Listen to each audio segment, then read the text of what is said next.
Good morning पिलामाने। आज आमे आलोचना करिबा भौतिक विज्ञान तृतीय अध्याय धातु और अधातुर किछि इंपोर्टेंट एमसीक्यू क्वेश्चन। आज प्रथम क्वेश्चन, निम्न प्रदत्त धातु गुड़िक मध्यरु केउंटीर विद्युत परिवाहिता सर्वोत्कृष्ट? Kapoor, silver, iron, lead. यार सठिक उत्तर हबो option B silver. As is the right answer. Next question, निम्न प्रदत्त धातु मानक मध्यरु केउंटी सर्वाधिक नमनीयता विशिष्ट? सुना, लुहा, दस्ता, कपर। आमे जानिछे 1 ग्राम सुनारू प्राय अप्रोक्सीमेटली 2.84 किलोमीटर पर्यंत सरू तार तैयारी करि हबो। तेणु एहार सठिक उत्तर हबो ऑप्शन ए सुना। नेक्स्ट क्वेश्चन, निम्न रे दिया जाइथिबा केउ अधातुटी तरल अवस्था थाए? Bromine, iodine, chlorine, phosphorus. एहार सठिक उत्तर हबो ऑप्शन ए ब्रोमीन। ब्रोमीन होची तरल हेले अधातु हेले मध्य तरल अवस्था रही थाए।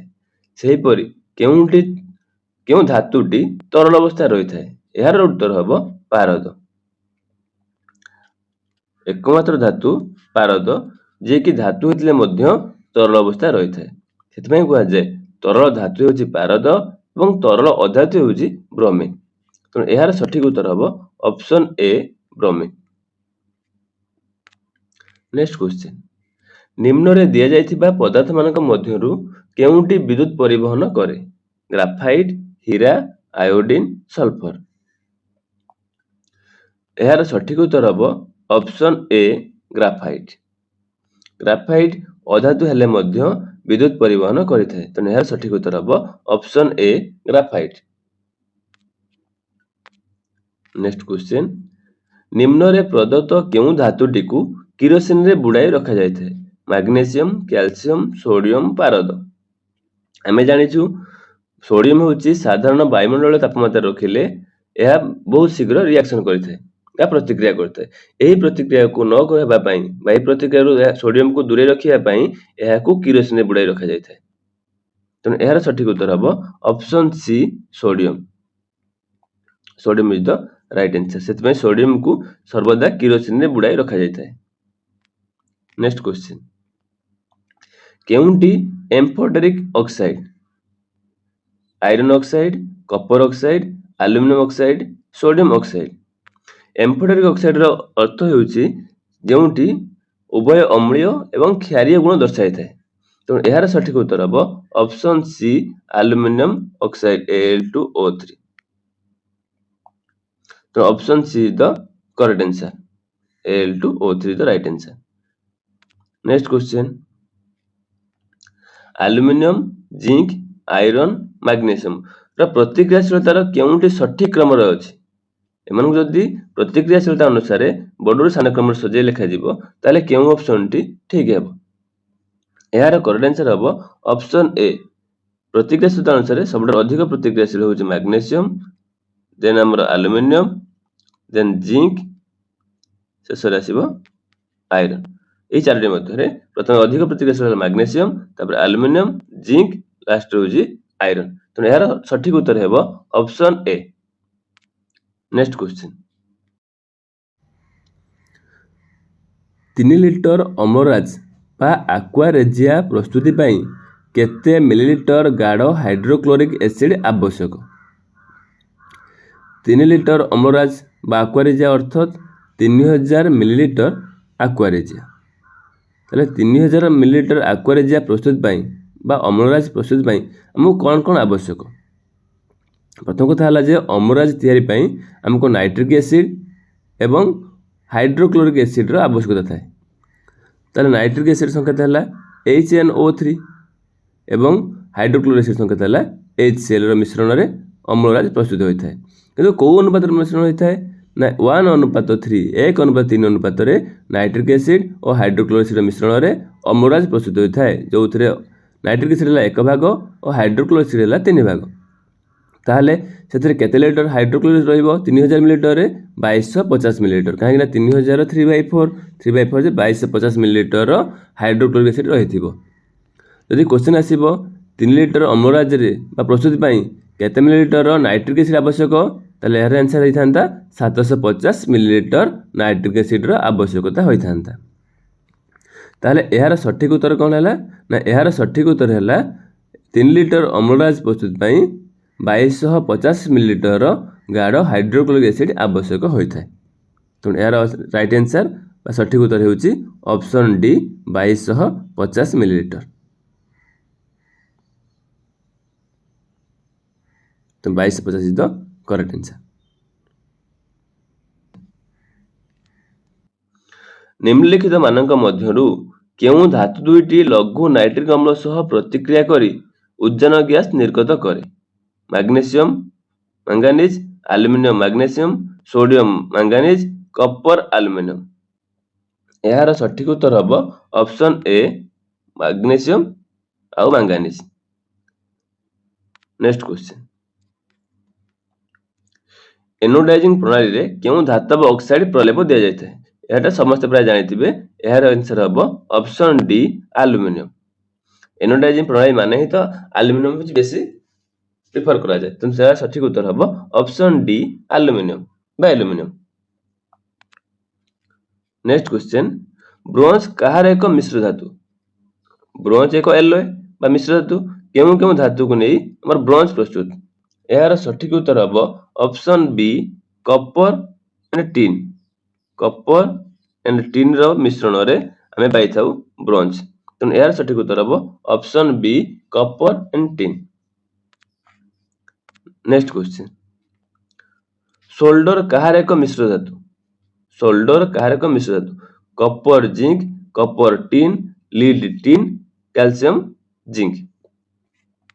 यार सठिक उत्तर हम option C lead Pb and tin Sn. ए दुईटर मिश्रण रे हमर सोल्डर प्रस्तुत होता है। यार सठिक उत्तर हम ऑप्शन सी। नेक्स्ट क्वेश्चन, लुहा को केते परिमाण रे कार्बन रे मिसाइले ता शक्त और कठिन हुए? 0.05%, 0.06%, 0.07% ना 0.08%? यार सठिक उत्तर हम ऑप्शन ए 0.05%। लुहा को 0.05% कार्बन रे मिसाइले ता अधिक शक्त और कठिन होता है। तो यार सठिक उत्तर है option A. Next question, cinnabar केउ धातुर धातुपिंड अटे? सिल्वर, तंबा, पारद, सीसा। यार सठिक उत्तर हम ऑप्शन सी पारद। सिनाबार होची पारदर एक धातुपिंड अटे। तो यार सठिक उत्तर ऑप्शन सी। अधिक प्रतिक्रियाशीलता धातु को साधारणतः केउ उपाय निष्कासन करा जायଥାଏ? जोंटी अधिक रिएक्टिव धातु मेटाल बा अधिक प्रतिक्रियाशील धातु केउ उपाय ताहाको निष्कासन करा जाय? कार्बन विजारण पद्धति, औषधित धातु, तापीय विघटन पद्धति, विद्युत विश्लेषण पद्धति। यार सठिक आंसर हम ऑप्शन डी विद्युत विश्लेषण पद्धति। अधिक रिएक्टिव मेटाल गुडी को विद्युत विश्लेषण पद्धति माध्यम रे निष्कासन करा जायଥାଏ। तो यार सठिक उत्तर option D. Next question, roasting कौन? धातव ऑक्साइड रु धातु पाइबा पद्धति, वायु रो उपस्थिति रे सल्फाइड ओर को उत्तप्त करबा पद्धति, धातु रो विशोधन पद्धति, धातु को संक्षारण मुक्त करबा पद्धति। यार सठिक उत्तर होउची ऑप्शन बी वायु रो उपस्थिति रे सल्फाइड ओर को उत्तप्त करबा पद्धति को रोस्टिंग बोली कुहा जायते। तो यार सठिक उत्तर option B. Next question, gangue कौन? धातुपिंड थिबा माटी बाली इत्यादि, धातुपिंड थिबा चुंबकीय पदार्थ, धातुपिंड थिबा विशुद्ध धातु, धातुपिंड थिबा अद्राव्य अपद्रव। यार सठिक उत्तर ऑप्शन डी धातुपिंड थिबा अद्राव्य अपद्रव। तो धातुपिंड थिबा अद्राव्य अपद्रव को कोन कुहा जाय ना गैंग बोली कुहा जाय। तो यार सठिक उत्तर ऑप्शन डी। कैल्सिनेशन पद्धति दर्शाउथिबा रासायनिक समीकरण केउठी? यार सठिक उत्तर हम option B PbO plus carbon reaction कला परे हमें पाइबा सीसा बा lead plus carbon oxide, carbon monoxide. तो यार सठिक उत्तर हम option B PbO plus carbon reaction कले हमें पाइबा पीबी प्लस कार्बन मोनोऑक्साइड। तो कैल्शियम कैल्सिनेशन पद्धति दर्शाउथिबा रासायनिक समीकरणटी हैला option B. Next question, thermite प्रतिक्रियार समतुल्य समीकरणटी हैला केउंटी होची थर्मिट प्रतिक्रियार एक समतुल्य समीकरण। यार सठिक आंसर हबो ऑप्शन बी।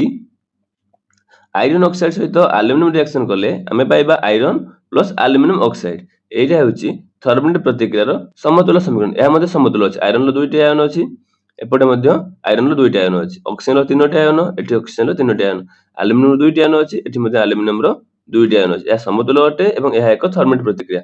तो यह होची ऑप्शन बी होई तो सठिक उत्तर होची थर्मिट प्रतिक्रियार समतुल्य समीकरण। आज शेष क्वेश्चन, निम्नोक्त मध्यरु केउ रासायनिक प्रतिक्रियाटी संभवपर नुहे। आमे जदि देखिबा एठी रिएक्शन हेछि आयरन का सहित रिएक्शन करछि ना कपर सल्फेट सहित, एठी जिंक रिएक्शन करछि आयरन सल्फेट सहित, एठी एल्युमिनियम रिएक्शन करछि जिंक सल्फेट सहित। शेष रिएक्शन हेछि हमरो लीड बा पीबी रिएक्शन करछि आयरन सल्फेट सहित। आमे जदि आयरन कपर जिंक फेरम आ एल्युमिनियम जिंक आ लीड आयरन मध्यरे रासायनिक प्रतिक्रिया अनुसार से बड़ स्थान को सजेक लिखिबू ताले सेटा हेबो केमिति हेबो ना प्रथमे आसीबो हमर एल्युमिनियम, देन आसीबो हमर जिंक, देन आयरन Fe, तापर आसीबो कपर, शेष रे आसीबो लीड। तो प्रथम जरा से आयरन रिएक्शन करछि कपर सल्फेट, देन Fe टा कपर सल्फेट कपर ठारू अधिक रिएक्टिव तो रिएक्शन हेई परिबो ठीक संभवपर। द्वितीय रे अछि जिंक रिएक्शन करूछि आयरन सल्फेट सहित, जिंक मध्य आयरन ठारू अधिक रिएक्टिव, जिंक मध्य आयरन सल्फेट सहित रिएक्शन करि परिबो, तो एटा मध्य संभवपर। थर्ड रे अछि एल्युमिनियम रिएक्शन करूछि जिंक सल्फेट सहित, एल्युमिनियम मध्य जिंक ठारू अधिक रिएक्टिव, तो ए रिएक्शन मध्य संभवपर। शेष रे अछि लीड रिएक्शन करूछि आयरन सल्फेट सहित, लीड किंतु आयरन ठारू अधिक रिएक्टिव नुह, तेणु आयरन सल्फेट रु सल्फेट को अलगा करिया पई लीड द्वारा पॉसिबल नुह, तेणु एही रिएक्शन टी संभवपर नुह। जेहेतु आयरन हला अधिक रिएक्टिव, लीड होची कम रिएक्टिव, तेणु लीड कोन करिवो ना आयरन सल्फेट रु सल्फेट को अलगा करि परिबा आपे त संभवपर नुह, तेणु एही रिएक्शन टी हेबा संभव नुह। तेणु यार सठिक उत्तर हबो option D Pb plus FeSO4 reaction करबा Pb iron lead sulphate plus iron ए रिएक्शन टी संभवपर नुह, बाकी तीन रिएक्शन संभवपर। तेणु यार सठिक उत्तर हबो option D. Option D is the right answer. प्रत्येक विषय एमसीक्यू प्रैक्टिस चाहूले निश्चय कमेंट सेक्शन में कमेंट करें।